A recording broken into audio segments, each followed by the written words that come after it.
శుభాభివందనలు తెలియజేస్తున్నాను.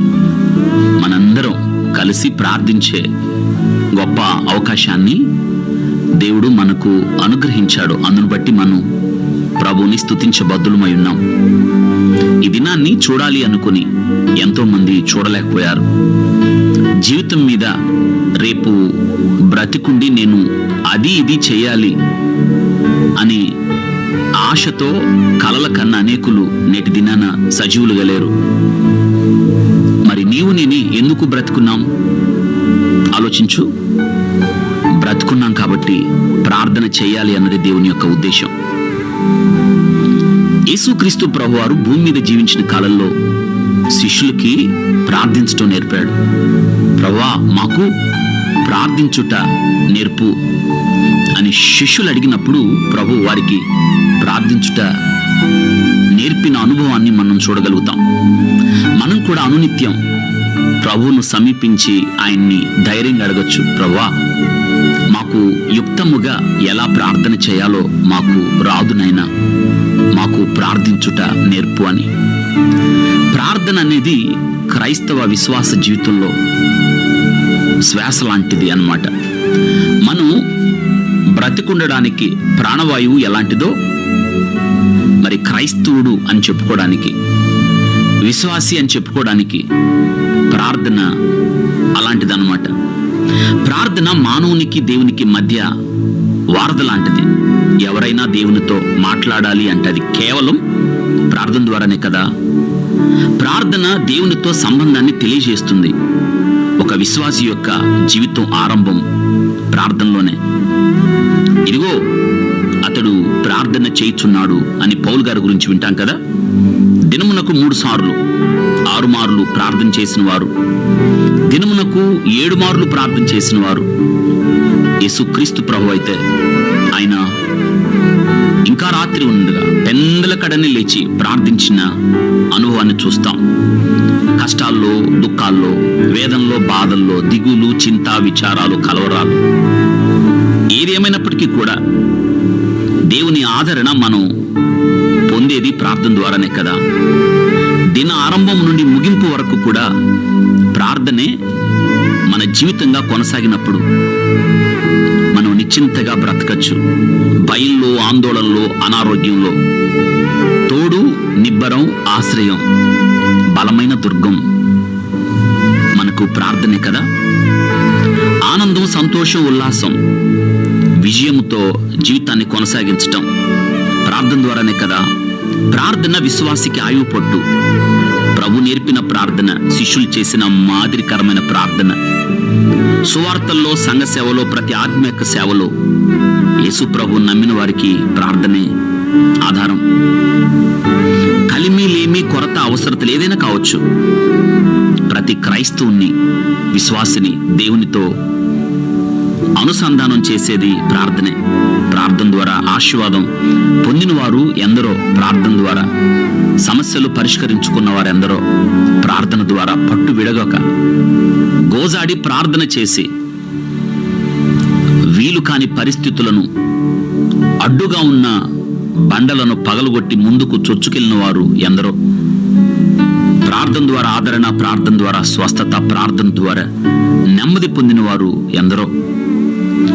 కాబట్టి ప్రార్థించుట అన్నది ప్రతి క్రైస్తవుని యొక్క బాధ్యత. ప్రార్థించని వాడు క్రైస్తవుడే కాదు. ప్రార్థించని సంఘాలు చచ్చిన సంఘాలు. నిజంగానే సంఘ కార్యక్రమాల్లో గొలుసు ప్రార్థన, సంపూర్ణ రాత్రి ప్రార్థన, వ్యక్తిగత ప్రార్థన, కుటుంబ ప్రార్థన, సమూహ ప్రార్థన, సంఘ ప్రార్థన, ఇవన్నీ పరిశుద్ధ గ్రంథంలో మనం ఎన్నో ప్రార్థనల గురించి మనం నేర్చుకుంటాం. యేసుక్రీస్తు ప్రభు మనకు నేర్పిన సత్యం విసుకక నిత్యము ప్రార్థన చేయుట. కాబట్టి మనం సమయము దొరికిన కొలది ప్రార్థించుటో గడుపుట ఎంత ఆధిక్యత కదా. ప్రార్థించుట అంటే మనం ప్రభుతో మాట్లాడుట.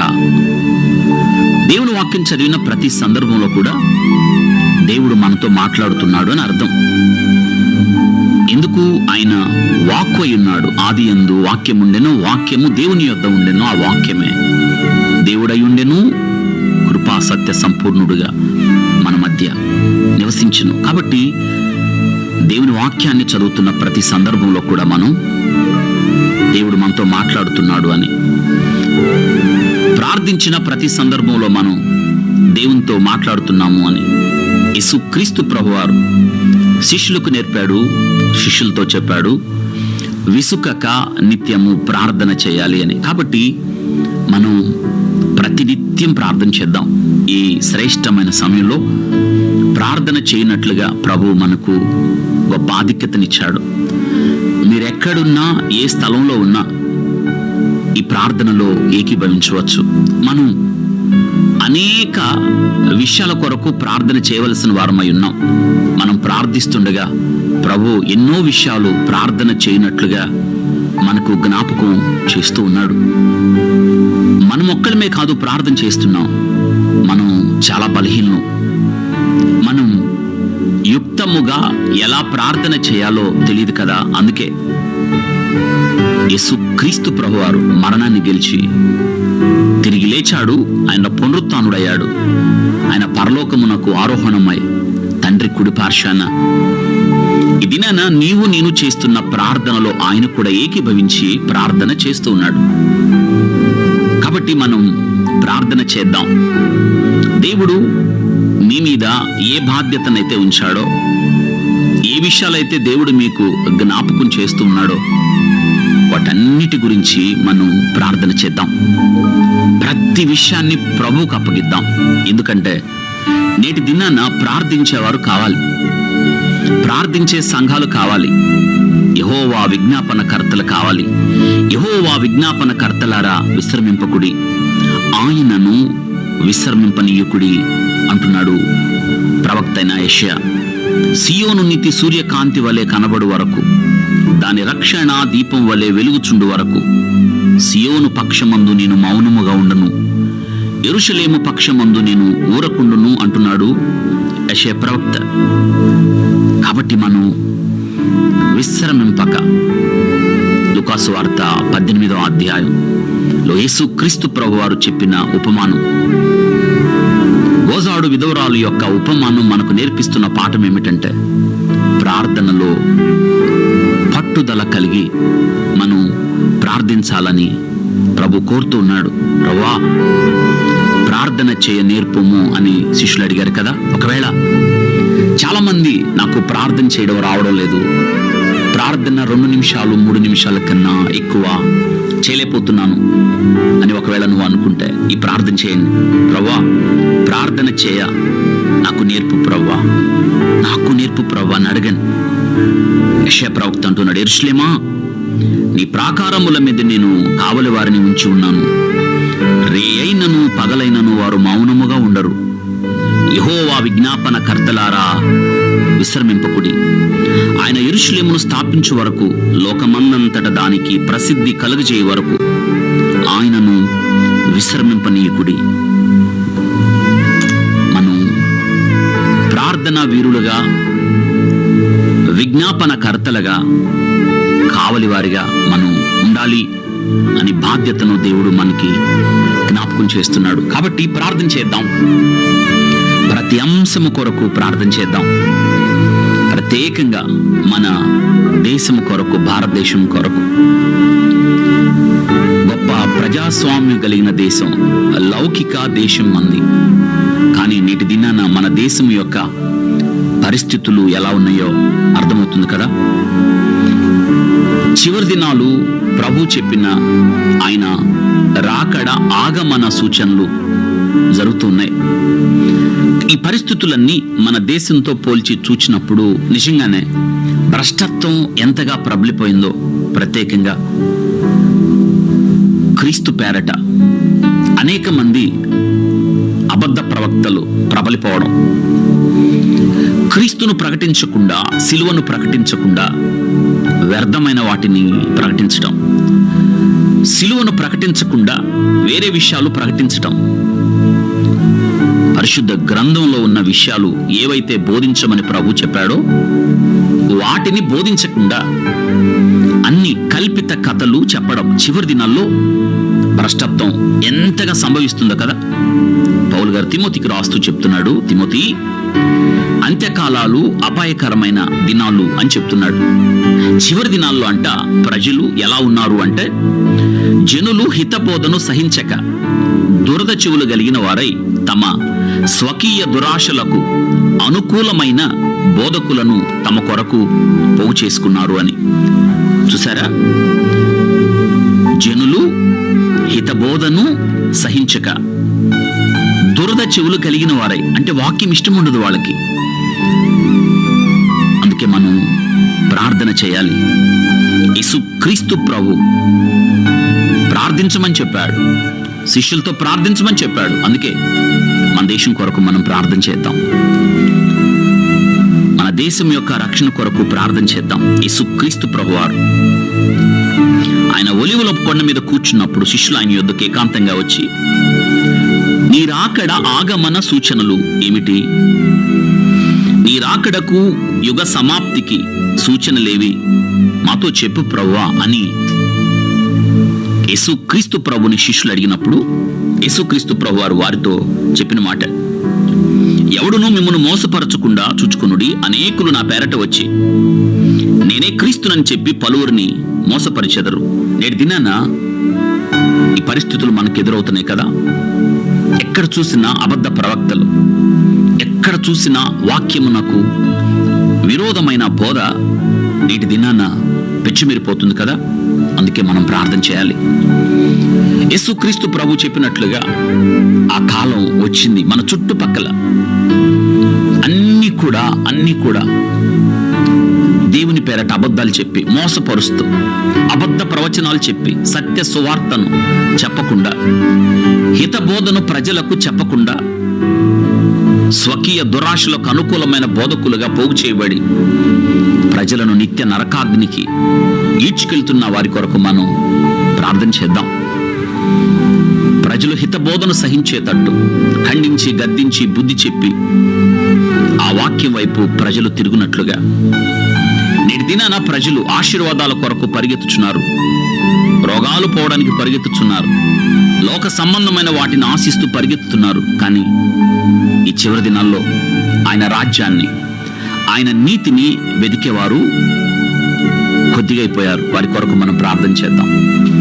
ప్రభువా, అనేకులు సత్య సువార్త వైపు, హితబోధ వైపు తిరుగునట్లుగా మీరు కార్యం చేయండి అని అడుగుదాం.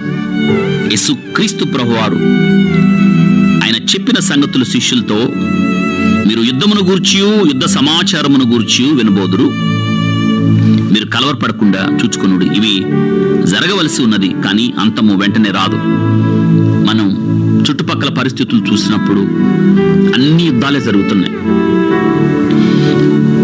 అన్ని యుద్ధాలే. ఇజ్రాయెల్ దేశానికి 2023 సంవత్సరం నుండి నేటికి కూడా యుద్ధం చేస్తూనే ఉంది. రష్యా ఉక్రెయిన్కి యుద్ధం జరుగుతూనే ఉంది. భారతదేశానికి పాకిస్తాన్కి ఎప్పుడు, భారతదేశానికి చైనాకు ఎప్పుడు, చైనాకి తైవాన్కి ఎప్పుడు, ఉత్తర కొరియా దక్షిణ కొరియాకి ఎప్పుడు యుద్ధమే. కాబట్టి యుద్ధాల గురించి మనం వింటున్నప్పుడు మనం మరి ఎక్కువగా ప్రార్థన చేయవలసిన వారమై ఉన్నాం. యేసుక్రీస్తు ప్రభు చెప్పిన మాట, అనేకులు నా పేరట వచ్చి నేనే క్రీస్తునని చెప్పి పలువురిని మోసపరిచెదరు అని చెప్తున్నాడు. ఇది జరుగుతుంది కదా. అంటే వీటన్నిటిని చూసినప్పుడు మనం ఎంతగా ప్రార్థించాలో అర్థమవుతుంది కదా. జనం మీదికి జనం, రాజ్యం మీదికి రాజ్యం, అక్కడక్కడ కరువులు భూకంపాలు కలుగుతున్నాయి. ఇవి వేదనలకు ప్రారంభం. జనులు మిమ్మల్ని శ్రమల పాలు చేసి చంపెదరు, మీరు నా నామం నిమిత్తం సకల జనుల చేత ద్వేషించబడుదురు. ఇది వాస్తవంగా జరుగుతుంది కదా. అందుకే మనం ప్రార్థన చేయాలి. ఈ చివరి దినాల్లో ప్రత్యేకంగా భారతదేశంలో క్రైస్తవులు ఎంతగా హింసించబడుతున్నారో. ఒకనప్పుడు భారతదేశం క్రైస్తవులను హింసించే దేశం యొక్క జాబితాలో లేదు. కానీ నేటి దినాన భారతదేశానికి కష్టకాలం, భారతదేశంలో ఉన్న క్రైస్తవులకి కష్టకాలం. క్రైస్తవత్వం ఎంతగా హింసించబడుతుందో, క్రైస్తవత్వం ఎంతగా ద్వేషించబడుతుందో మనం చూస్తున్నాం కదా. కాబట్టి మన దేశము కొరకు మనం ప్రార్థన చేయవలసిన వారమై ఉన్నాం. మన దేశ రక్షణ కొరకు ప్రార్థన చేయవలసిన వారమై ఉన్నాం. మన దేశంలో ఉన్న ప్రతి పౌరుని యొక్క రక్షణ కొరకు మనం ప్రార్థన చేయవలసిన వారమై ఉన్నాం. అవును, మనం నేటి దినాన ఎజ్రా వలె, నెహెమ్యా వలె, దానియేలు వలె మన ప్రజల పాపాలను మనపై వేసుకుని మనం ఒప్పుకొని ప్రార్థించుట చాలా శ్రేష్టమైన అనుభవం. అందుకే మన దేశము యొక్క రక్షణ కొరకు మనం ప్రార్థన చేద్దాం. భారతదేశం యొక్క రక్షణ కొరకు మనం ప్రార్థన చేద్దాం. ఎజ్రా ఏ రీతిగా ఏడ్చి ప్రార్థన చేశాడో మనం కూడా ప్రార్థన చేద్దాం. ఎజ్రా ఏడ్చుచు దేవుని మందిరం ఎదుట సాష్టాంగపడుచు పాపమును ఒప్పుకొని ప్రార్థన చేసిన అనుభవం. అవును, ఎజ్రా తన ప్రజల యొక్క పాపాలను తనపై వేసుకుని ఏడ్చుచు దేవుని మందిరం ఎదుట సాష్టాంగపడ్డాడు. మనం కూడా ఆ రీతిగా ప్రార్థించవలసిన వారం కదా. అవును, ఎజ్రా ప్రార్థన చేసినట్టు మనం కూడా ప్రార్థన చేద్దాం. నెహెమ్యా ప్రార్థన చేశాడు, నీకు విరోధముగా పాపము చేసిన ఇశ్రాయేలు కుమారుల దోషమును నేను ఒప్పుకొనుచున్నాను అన్నాడు. మనం కూడా నెహెమ్యా వలె, అయ్యా నా కుటుంబం యొక్క పాపాలు, నా స్వజనుల యొక్క పాపాలు, నా ఇరుగు పొరుగు వారి యొక్క పాపాలు, నా ప్రజల యొక్క పాపాలు, నా దేశ ప్రజల యొక్క పాపాలు నేను ఒప్పుకొనుచున్నానయ్యా. మా దేశాన్ని రక్షణలోకి నడిపించు ప్రభువా. దానియేలు ప్రార్థన చేస్తున్నాడు, నేను ఇంకా పలుకుచు ప్రార్థన చేయొచ్చు నా దేవుడైన యెహోవా ఎదుట నా పాపమును, నా జనము యొక్క పాపమును ఒప్పుకొనుచు నా దేవునికి విజ్ఞాపన చేయుచుంటిని అంటున్నాడు. నిజమే, మనం కూడా దానియేలు వలె మన పాపాలు, మన ప్రజల యొక్క పాపాలు ఒప్పుకోవాలి. ఇదే పశ్చాత్తాప ప్రార్థన. మన దేశం కోసం మనం ప్రార్థన చేద్దాం. నా పేరు పెట్టబడిన నా జనులు తమ్మును తాము తగ్గించుకొని ప్రార్థన చేసి నన్ను వెదికి చెడు మార్గములను విడిచిన ఎడల ఆకాశము నుండి నేను వారి ప్రార్థన విని వారి పాపములు క్షమించి వారి దేశమును స్వస్థపరచుదును. ఇది దేవుడు మనకిచ్చిన గొప్ప సమయం. మన దేశం కొరకు ప్రార్థన చేద్దాం. ఆయన పేరు పెట్టబడింది మనకే కదా. తగ్గించుకుందాం, ప్రార్థన చేద్దాం, ప్రభుని వెతుకుదాం. ప్రభుని వెతికే సమయం. చెడు మార్గములను విడిచిపెడదాం. అప్పుడు దేవుడు అంట మన ప్రార్థన వింటున్నాడు. అవును, దేవుడు ఈ సమయాన మన ప్రార్థన వింటున్నాడు. ప్రార్థన చేద్దాం. ఇర్మియా విలపించు ప్రవక్తగా తన ప్రజల కొరకు ఆయన ప్రార్థించలేదా? మనం కూడా ప్రార్థన చేద్దాం. మన ప్రజల యొక్క భారాన్ని భరించువారిగా, మన భారతదేశం యొక్క ప్రజల పాపములను ఒప్పుకుని వారిగా మనం ప్రార్థన చేద్దాం. ఇది ప్రార్థన చేయవలసిన సమయం. అవును, మన దేశమునకు, మన ప్రజలకు అవసరమైన స్వస్థతల కొరకు, భౌతికమైన స్వస్థత, మానసిక స్వస్థత కొరకు ప్రార్థన చేద్దాం. భావోద్రేకమైన స్వస్థత కొరకు, ఆత్మీయ స్వస్థత కొరకు, సంబంధ బాంధవ్యాల స్వస్థత కొరకు, సామాజిక స్వస్థత కొరకు, దేశం యొక్క స్వస్థత కొరకు మనం ప్రార్థన చేయవలసిన వారమై ఉన్నాం. అవును, మన దేశం విగ్రహారాధన నిండిపోయింది. విగ్రహారాధన పాపము నిర్మూలించబడినట్లుగా మనం ప్రార్థన చేద్దాం. ఎటు చూసిన విగ్రహాలు. ఈ చివరి దినాల్లో భ్రష్టత్వం పెచ్చుమీరిపోయి విగ్రహారాధన పాపములో నలిగిపోతున్న మన భారతావని కొరకు మనం ప్రార్థన చేద్దాం. వ్యభిచారం, జారత్వం, భయంకరమైన పాపాలు మన దేశంలో నుండి పూర్తిగా నిర్మూలించబడ్డానికి, మత్తు పదార్థాల బానిసత్వం నుండి మన ప్రజల విడుదల కొరకు, మన ప్రజలను నాశనము చేయు అవినీతి నిర్మూలన జరుగు వరకు మనం ప్రార్థన చేయగలిగిన వారమై ఉన్నాం. మన దేశంలో మనుషులను పూజించుట, మనుషులు దేవుడిగా చలామణైనప్పుడు వారే దేవుళ్ళుగా ఆరాధించబడుట, ఈ పరిస్థితులు సంపూర్తిగా నిర్మూలించబడి ప్రజల యొక్క నేత్రాలు తెరవబడి వారు నిజ దేవుని వైపు తిరుగునట్లుగా ప్రార్థన చేద్దాం. భారతదేశంలో గూడు కట్టుకున్న భారతదేశ ప్రజలను పాడు చేయుచున్న కుల మత వర్గ ప్రాంతీయ భేదాలు సమసిపోనట్లుగా ప్రార్థన చేద్దాం. ప్రత్యేకంగా మన దేశం యువత, ప్రపంచ దేశంలో ఎక్కడ లేని యువత భారతదేశంలోనే ఉంది. ఈ ప్రజలు, ఈ భారతావనిలో ఉన్న యవన బిడ్డలు నేటి దినాన మత్తు పదార్థాలకు బానిసలై సోషల్ మీడియా, ఇంటర్నెట్ పాపాలు నిమగ్నమై జీవితాన్ని పాడు చేసుకుంటున్న వారి కొరకు మనం ప్రార్థన చేద్దాం. మన దేశంలో యవనస్తులందరూ కూడా దేవుని వైపు తిరిగినట్లుగా మనం ప్రార్థన చేయవలసిన వారమై ఉన్నాం. అవును, దేవుడు మన కొరకు ఆయన ఎదురు చూస్తూ ఉన్నాడు. ప్రార్థించు వారి కొరకు ఎదురు చూస్తూ ఉన్నాడు. ఇది నీ ప్రార్థన, నా ప్రార్థన విని మన దేశాన్ని దేవుడు స్వస్థపరుస్తాడు. మన దేశంలో ఉన్న ప్రతి రాష్ట్రం కొరకు ప్రార్థన చేద్దాం.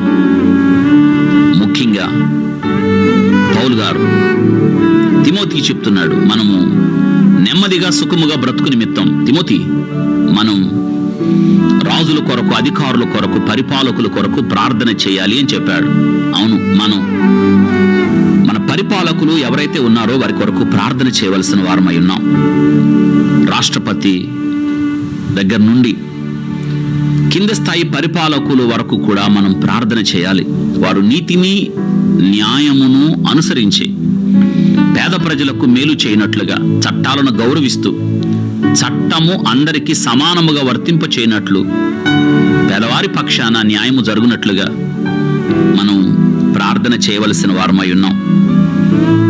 మన ప్రార్థన దేవుడు ఆయన వినడానికి ఇష్టపడుతున్నాడు. హెజ్కేలు గ్రంథంలో దేవుడు మాట్లాడుతున్నాడు, నేను దేశమును పాడు చేయకున్నట్లు ప్రాకారమును దిట్టపరచుటకును బద్దలైన సందుల్లో నిలుచుటకును తగిన వాడెవడని నేనెంత విచారించినను ఒక్కడైనా నాకు కనిపెట్టలేదు అంటున్నాడు. దేశమును పాడు చేయకుండా ప్రాకారమును దిట్టపరచుటకు బద్దలైన సందులలో నిలుచుటకు తగిన వాడు అనగా ప్రార్థించేవారు కావాలి, విజ్ఞాపన చేయువారు కావాలి, విజ్ఞాపన కర్తలు కావాలి. అది నన్ను అబ్రహాము ప్రార్థన చేశాడే. సొదొమ గొమొర్రా పట్టణం నాశనం చేయబోతున్నాను అని దేవుడు అన్నాడు, నేను చేయబోనది అబ్రహామునకు దాచేదన్నా అని. అబ్రహాము ఎంతగా ప్రార్థన చేశాడండి. మనం కూడా ఆ రీతిగా ప్రార్థన చేద్దాం. అబ్రహాము దేవుని బ్రతిమలాడుతూ ఉన్నాడు, ప్రభువా, ఒకవేళ 50 మంది నీతిమంతులుంటే నీవు ఆ పట్టణమును కాపుకాయవా? దేవుడు అంటున్నాడు, 50 మంది ఉంటే, 50 మంది లేరు అక్కడ, 40 మంది ఉంటే, 30 మంది ఉంటే. చూసారా, పట్టు విడవలేదు. దేవుడు అదే కోరుతున్నాడు మన జీవితాల్లో కూడా. ప్రార్థించుటలో పట్టుదల, ప్రార్థించుటలో పోరాటం, ప్రార్థించుటలో ఆసక్తి, ప్రార్థించుటలో తీవ్రమైన పట్టుదల కలిగి ఉండాలని దేవుడు కోరుతున్నాడు. అబ్రహాము ప్రార్థన ఎంతగా బ్రతిమలాడుతున్నాడు. అబ్రహాము లోతును కుటుంబాన్ని పాడు చేయకుండా ప్రాకారమును దిట్టపరచుటకు బద్దలైన సందుల్లో నిలిచినవాడు అబ్రహాం. మోషే కూడా బద్దలైన బండ సందుల్లో నాశనమునకు, దేవుని ఉగ్రతకు లోనైన ఇశ్రాయేలీల పక్షాన వారి విగ్రహారాధికులై దేవుని ఉగ్రతకు పాత్రులైనప్పుడు, దేవుడు వారిని నాశనం చేస్తానన్నప్పుడు వారి పక్షాన మోషే యొక్క ప్రార్థన, ప్రభువా, ఒకవేళ వారిని నువ్వు నాశనం చేయాలి అనుకుంటే నా పేరు జీవ గ్రంథం నుండి తీసివేయి. ఇదండి ప్రార్థనలో పట్టుదల. ఎస్తేరు ప్రార్థన, నేను నశించినా నశించదను. యూదుల పక్షాన ఎస్తేరు చేసిన ప్రార్థన ఎంత గొప్పదో కదా. తన జాతిని రక్షించుకుంది. నా కన్నీరు జలమయము అంటున్నాడు ఇర్మియా, హతులైన తన ప్రజల కొరకు. పౌలు గారి ప్రార్థన, దేహ సంబంధులైన నా ప్రజలైన ఇశ్రాయేలీయుల కొరకు క్రీస్తు నుండి వేరై శాపగ్రస్తున్నై కోరుదును అంటున్నాడు. అంటే తన ప్రజల రక్షణ ఎంత భారం వహించారో కదా. మనకున్నది ఆ భారం. అందుకే మనం ప్రార్థన చేద్దాం. ప్రభువా, మా దేశాన్ని మీరు కనికరించాలి ప్రభువా, కనికరించండి నాయన. మా దేశం ఎడల జాలి చూపించండి ప్రభువా. నశించిపోతున్న భారతీయులు, నశించిపోతున్న అనేక మంది ఇంకను నిజ దేవుడు ఎవరో తెలుసుకోకుండా ప్రభువా నాశనమునకు జోగుతున్న వారి కొరకు మేము ప్రార్థన చేస్తున్నాం, వారి కొరకు విజ్ఞాపన చేస్తున్నాం. మా ప్రార్థన విని మా దేశానికి స్వస్థత కలిగించండి ప్రభువా. మా దేశాన్ని కనికరించండి ప్రభువా. నీ పేరు పెట్టబడిన ప్రజలుగా మేము తగ్గించుకుంటున్నాం ప్రభువా. ప్రార్థనలో నిన్ను వెతుకుచున్నాం, చెడు మార్గాలు విడిచిపెడుతున్నాం. మా ప్రార్థన వింటున్నారు. మా దేశం యొక్క పాపములు క్షమించి మా దేశ ప్రజలకు స్వస్థత కలుగజేయండి ప్రభువా అని మనం ప్రార్థన చేద్దాం. మన దేశము కొరకు, ప్రతి రాష్ట్రము కొరకు, ప్రతి రాష్ట్రములో ఉన్న ప్రజ కొరకు మనం ప్రార్థన చేద్దాం. రాజుల కొరకు, అధికారుల కొరకు, పరిపాలకుల కొరకు ప్రార్థన చేద్దాం. మనము నెమ్మదిగా సుఖముగా బ్రతుకు నిమిత్తం పౌలు గారు తిమోతితో చెప్పిన శ్రేష్టమైన ఉపదేశాన్ని మనం కూడా అంగీకరిద్దాం. మనం కూడా నిత్యము ప్రార్థన చేద్దాం. అధికారుల కొరకు ప్రార్థన చేద్దాం, పరిపాలకుల కొరకు ప్రార్థన చేద్దాం, మన దేశ రక్షణ కొరకు ప్రార్థన చేద్దాం. యేసుక్రీస్తు ప్రభు చెప్పిన మాట, భూమి మీద మీరు వేటిని బంధింతురో అవి పరలోకమందును బంధించబడును, భూమి మీద మీరు వేటిని విప్పుదురో అవి పరలోకమందు విప్పబడును, మీతో నిశ్చయముగా చెప్పుచున్నాను. యేసుక్రీస్తు చెప్తున్నాడు, మీలో ఇద్దరు తాము వేడుకొని దేని గురించైనా భూమి మీద ఏకీభవించిన ఎడల అది పరలోకమందు నా తండ్రి వలన వారికి దొరుకునని ప్రభు చెప్తున్నాడు. ఇద్దరు ముగ్గురు ఆయన నామంలో ఎక్కడుంటే వారి మధ్య ఉంటాను అన్నాడు కదా. అవును, మన మధ్య ప్రభు ఉన్నాడు. మన ప్రార్థన వింటూ ఉన్నాడు. మనం ప్రార్థించే సమయం. ప్రార్థన ఆలకించువాడా, సర్వ శరీరులు నీ యొద్దకు వచ్చెదరు అని కీర్తనకారుడు అంటున్నాడు. మనం కూడా ప్రార్థన చేద్దాం. యేసుక్రీస్తు ప్రభువారు ఆయన ఒంటరిగా ప్రార్థన చేశాడు, రాత్రంతా ప్రార్థన చేశాడు, పెందల కడలే తెచ్చి ప్రార్థన చేశాడు, వేదన పడి ప్రార్థన చేశాడు, మహారోధంతో ప్రార్థన చేశాడు, కన్నీళ్లతో ప్రార్థన చేశాడు. యేసుక్రీస్తు ప్రభు ఆయన అరణ్యములో ప్రార్థన చేశాడు.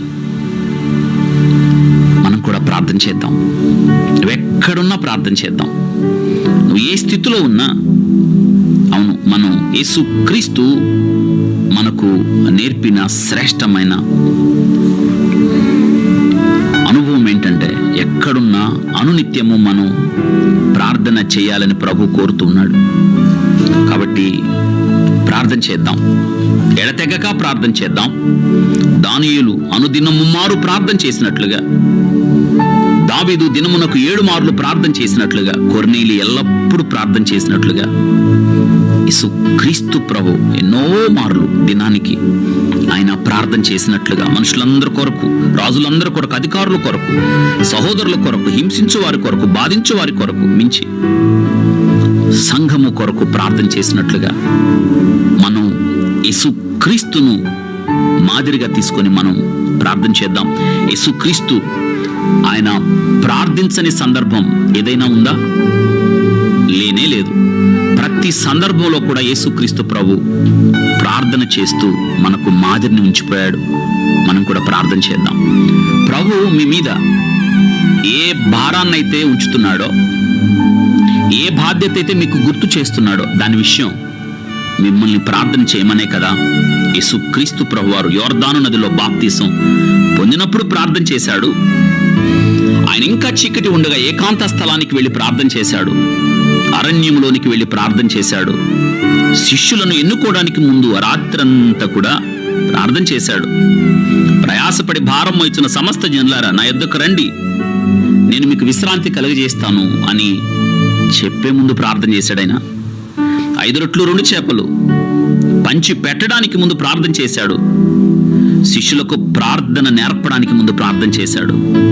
నేను జనులు చెప్పుకొనుచున్నారని అడుగుటకు ముందు ఆయన ఒంటరిగా ప్రార్థన చేశాడని వైద్యుడైన లూకా చెప్తున్నాడు. రూపాంతరం పొందడానికి ముందు యేసుక్రీస్తు ప్రార్థన. శిష్యులు దెయ్యములు నీ నామమును వెళ్ళగొట్టితమని చెప్పు సందర్భంలో కూడా ఆయన ప్రార్థన చేశాడు. చిన్నపిల్లల కొరకు వారి మీద చేతులుంచి ప్రార్థన చేశాడు. సమాధిలో ఉన్న లాజరును బ్రతికించుటకు ముందు యేసుక్రీస్తు ప్రభు ప్రార్థన చేశాడు. యెరూషలేము మందిరంలో ప్రార్థన చేశాడు. ప్రభు రాత్రి భోజనం ముందు ప్రార్థన చేశాడు. దీన్ని బట్టి అర్థమవుతుంది కదా ప్రార్థన యొక్క ప్రాముఖ్యత. ఆయన మన ఎదుట అడుగులు ఉంచి వెళ్ళను, ఆయన అడుగులలో మనం నడవాలి అని. ఆయన చిత్తానుసారంగా ప్రార్థన చేద్దాం. ప్రభుని అడుగుదాం, ప్రభువా నీ చిత్తానుసారంగా ప్రార్థన చేయడం మాకు నేర్పు ప్రభువా. మనల్ని మనం తగ్గించుకుంటూ ప్రార్థన చేద్దాం, మన పాపాలు ఒప్పుకుంటూ ప్రార్థన చేద్దాం, దివారాత్రాలు ప్రార్థన చేద్దాం, విసుకక ప్రార్థన చేద్దాం, అన్ని సమయాలలో ప్రార్థన చేద్దాం. ఆత్మతో సత్యముతో ప్రభువును ఆరాధిస్తూ ప్రార్థన చేద్దాం. ఆయన్ని వేడుకుంటూ బ్రతిమలాడుతూ ఆసక్తితో ప్రార్థన చేద్దాం. రహస్య